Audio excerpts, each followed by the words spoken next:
The Book of Jonah. The word of the Lord came to Jonah, son of Amittai. Go to the great city of Nineveh and preach against it, because its wickedness has come up before me. But Jonah ran away from the Lord and headed for Tarshish. He went down to Joppa, where he found a ship bound for that port. After paying the fare, he went aboard and sailed for Tarshish to flee from the Lord. Then the Lord sent a great wind on the sea, and such a violent storm arose that the ship threatened to break up. All the sailors were afraid, and each cried out for his own god. And they threw the cargo into the sea to lighten the ship. But Jonah had gone below deck, where he lay down and fell into a deep sleep. The captain went to him and said, "How can you sleep? Get up and call on your God. Maybe he will take notice of us, so that we will not perish." Then the sailors said to each other, "Come, let us cast lots to find out who is responsible for this calamity." They cast lots, and the lot fell on Jonah. So they asked him, "Tell us, who is responsible for making all this trouble for us? What kind of work do you do? Where do you come from? What is your country? From what people are you?" He answered, "I am a Hebrew, and I worship the Lord, the God of heaven, who made the sea and the dry land." This terrified them, and they asked, "What have you done?" They knew he was running away from the Lord, because he had already told them so. The sea was getting rougher and rougher, so they asked him, "What should we do to you to make the sea calm down for us?" "Pick me up and throw me into the sea," he replied, "and it will become calm. I know that it is my fault that this great storm has come upon you." Instead, the men did their best to row back to land, but they could not, for the sea grew even wilder than before.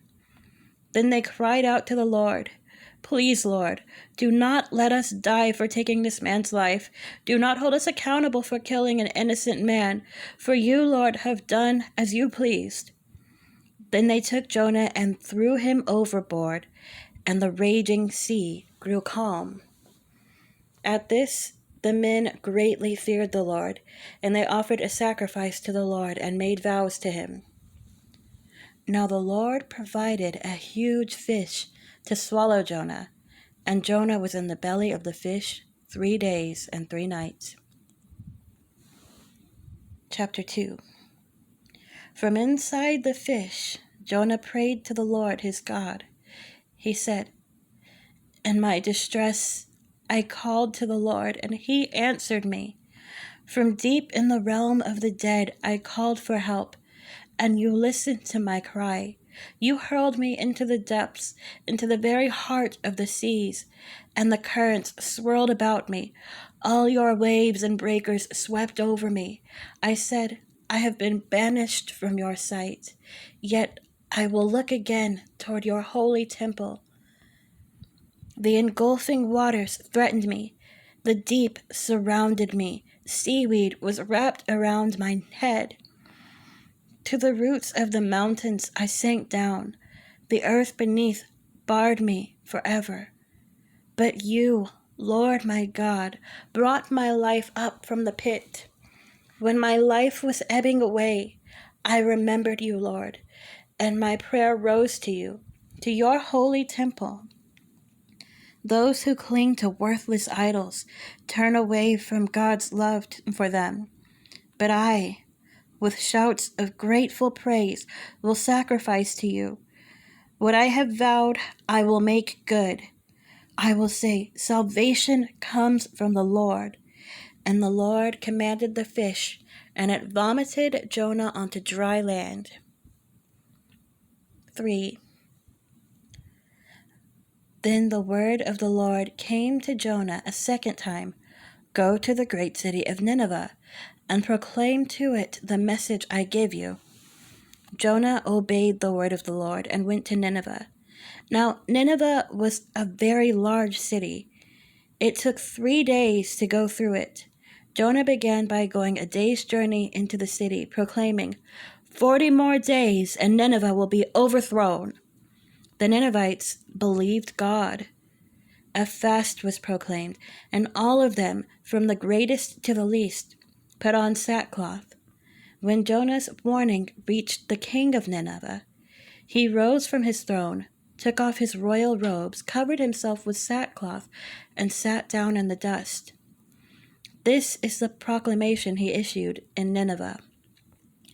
By the decree of the king and his nobles, do not let people or animals, herds or flocks taste anything. Do not let them eat or drink, but let people and animals be covered with sackcloth. Let everyone call urgently on God. Let them give up their evil ways and their violence. Who knows? God may yet relent, and with compassion turn from his fierce anger so that we will not perish. When God saw what they did and how they turned from their evil ways, he relented and did not bring on them the destruction he had threatened.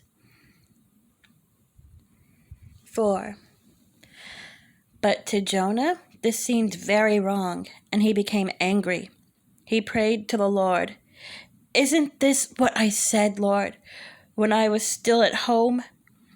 That is what I tried to forestall by fleeing to Tarshish.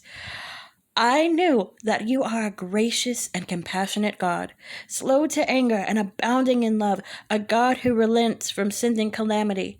Now, Lord, take away my life, for it is better for me to die than to live." But the Lord replied, "Is it right for you to be angry?" Jonah had gone out and sat down at a place east of the city. There he made himself a shelter, sat in its shade, and waited to see what would happen to the city. Then the Lord God provided a leafy plant and made it grow up over Jonah to give shade for his head, to ease his discomfort. And Jonah was very happy about the plant. But at dawn the next day God provided a worm, which chewed on the plant so that it withered. When the sun rose, God provided a scorching east wind, and the sun blazed on Jonah's head so that he grew faint. He wanted to die and said, "It would be better for me to die than to live." But God said to Jonah, "Is it right for you to be angry about the plant?" "It is," he said, "and I'm so angry I wish I were dead." But the Lord said, "You have been concerned about this plant, though you did not tend it or make it grow. It sprang up overnight and died overnight.